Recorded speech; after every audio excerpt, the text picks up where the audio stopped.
아이에게 숙제나 학습지를 시켰습니다. 그런데 자꾸 집중하지 못하고 고개를 돌려 나를 힐끔거리는 아이를 보며 답답해 하신 적 있으실 거예요. 그런 아이를 보면서 왜 이렇게 집중을 못해? 공부할 때 계속 옆에서 지켜만 봐야 하니? 라는 말이 나오곤 합니다. 그런데 그 힐끔거림의 이유가 산만함이 아닐 수 있다는 생각 해보신 적 있으신가요? 아이가 부모를 자꾸 확인하려는 건 집중력의 문제가 아니라 전혀 다른 이유에서 나옵니다. 그리고 그 이유를 알고 나면 집중해 라는 말이 오히려 역효과라는 게 보이기 시작할 겁니다. 아이들은 부모의 감정 변화를 어른보다 훨씬 정밀하게 감지합니다.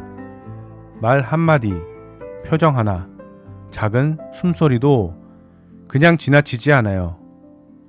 이건 아이가 예민한 게 아니고 생존을 위해 부모의 상태를 읽어야 한다고 뇌가 설계되어 있기 때문입니다. 부모가 날이 선 목소리로 말하거나 무표정하게 스마트폰을 보거나 무언가 불편해 보이는 분위기를 풍기면 아이의 뇌는 즉각 반응합니다. 지금 분위기가 안전한가? 저 표정이 나 때문인가? 내가 무슨 잘못을 한 건가? 이걸 파악한다고 뇌의 모든 에너지가 쏠리게 됩니다. 그러니까 눈앞에 있는 학습지에 집중하고 싶어도 집중을 할 수 없게 돼요. 뇌의 안테나가 온통 부모 쪽을 향해 있는 겁니다. 힐끔거리는 건 산만한 게 아니라 지금 내 주변이 안전한지를 확인하는 신호입니다.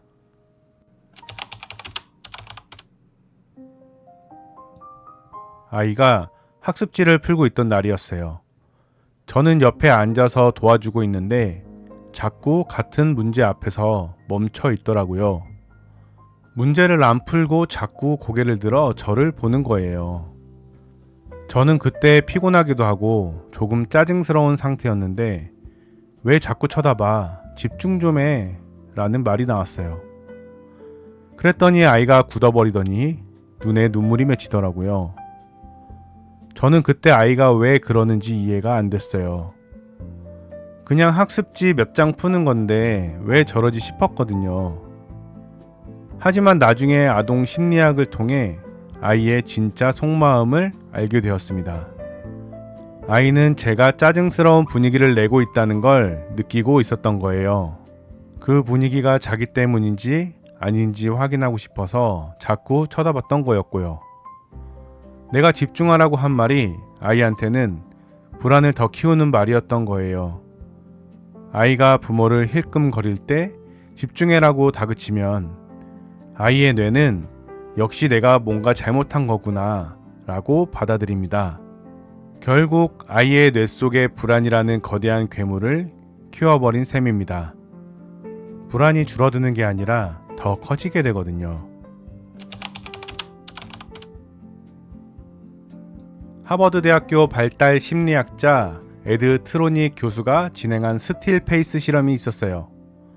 스틸페이스는 무표정이란 뜻인데요. 실험 방식은 이렇습니다. 부모가 아이와 자연스럽게 눈을 맞추고 반응하다가 갑자기 아무 표정 없이 아이를 바라보는 거예요. 마치 스마트폰을 보면서 아이 쪽을 멍하니 바라볼 때처럼요.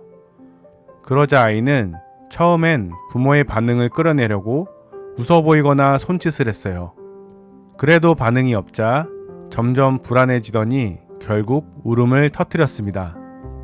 단 2분 만에 일어난 일이에요. 트로닉 교수는 이 실험을 통해 부모의 감정적 무반응이 아이의 스트레스 반응을 얼마나 강하게 촉발하는지를 보여줬습니다.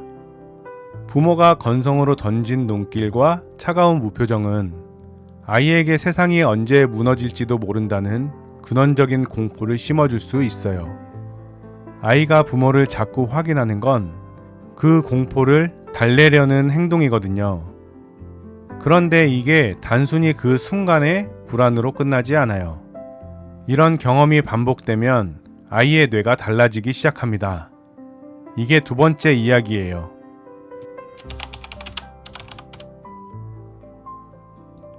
아이가 뭔가에 집중하려면 하나의 확신이 필요해요.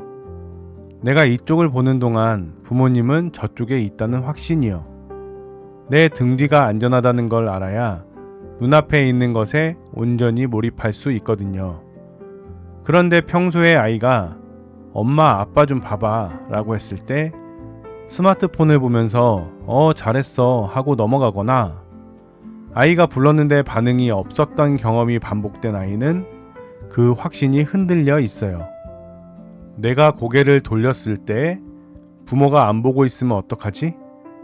나를 안 봐주고 있으면 어떡하지? 하는 불안이 생기거든요. 그래서 자주 고개를 들어 확인하는 거예요. 지금 여기에 있는지, 나를 보고 있는지를요. 이게 눈치 보는 습관처럼 굳어지면 어떤 상황에서도 온전히 집중하기가 어려워지는 아이가 될 수 있어요. 아이가 집중을 못하는 게 아이 문제가 아닐 수 있다는 거죠. 안전하다는 확신을 충분히 받지 못한 아이의 뇌가 계속 주변을 살피고 있거든요. 아이가 부모를 자꾸 확인할 때 집중해라는 말 대신 다르게 반응하는 것만으로 아이의 뇌 상태가 달라질 수 있어요. 아이가 고개를 들어 쳐다볼 때 그냥 눈을 맞추고 살짝 웃어주세요. 말 없이 그냥 봐주는 거예요. 그 눈빛 하나가 아이한테 지금 여기 있어, 안전해 라는 신호가 됩니다. 그 확신이 쌓이면 아이는 점점 덜 확인하게 돼요. 그리고 아이 옆에 있을 때 스마트폰을 내려놓는 것도 중요해요. 말을 안 해도 부모가 자기 쪽을 향하고 있다는 느낌 자체가 아이의 뇌를 안정시키거든요. 무표정하게 핸드폰을 보는 것과 하던 걸 잠깐 멈추고 아이 쪽에 시선을 두는 것. 아이의 뇌는 그 차이를 정확하게 읽어냅니다. 완벽하게 항상 반응해 줄 수는 없어요. 그럴 필요도 없고요. 중요한 건 아이가 고개를 들었을 때 부모가 거기 있다는 경험이 자주 쌓이는 거예요. 그 경험이 쌓일수록 아이는 덜 확인하고 더 오래 자기 세계에 집중할 수 있게 됩니다. 아이가 당신을 힐끔거릴 때 집중의 대신 눈을 맞추고 살짝 웃어주세요. 그 30초가 아이의 뇌를 안정시키고 진짜 집중이 시작되는 출발점이 됩니다. 아이가 집중을 못한다고 느껴질 때 한 번만 이렇게 생각해 봐 주세요. 지금 내 표정이 어떤지, 내 분위기가 어떤지를요. 아이가 집중하지 못하는 게 아이의 문제가 아니라 내 상태를 읽느라 뇌가 다른 데 쓰이고 있는 건 아닌지요. 아이가 안심하고 자기 세계에 빠져들 수 있는 가장 강력한 조건은 부모의 따뜻한 시선이에요. 그 시선이 아이의 뇌를 안전 모드로 전환시키거든요. 오늘 이야기가 도움이 되셨나요? 도움이 되셨다면 구독과 좋아요로 아이의 잠재력을 깨우는 여정에 함께 해주세요. 비슷한 경험이 있으신 분 또는 이 방법을 써보신 분이 계시다면 댓글로 나눠주세요. 저와 같은 길을 걷고 있는 부모님들에게 큰 힘이 됩니다. 아이와 부모가 함께 행복해지는 이야기로 다시 오겠습니다. 감사합니다.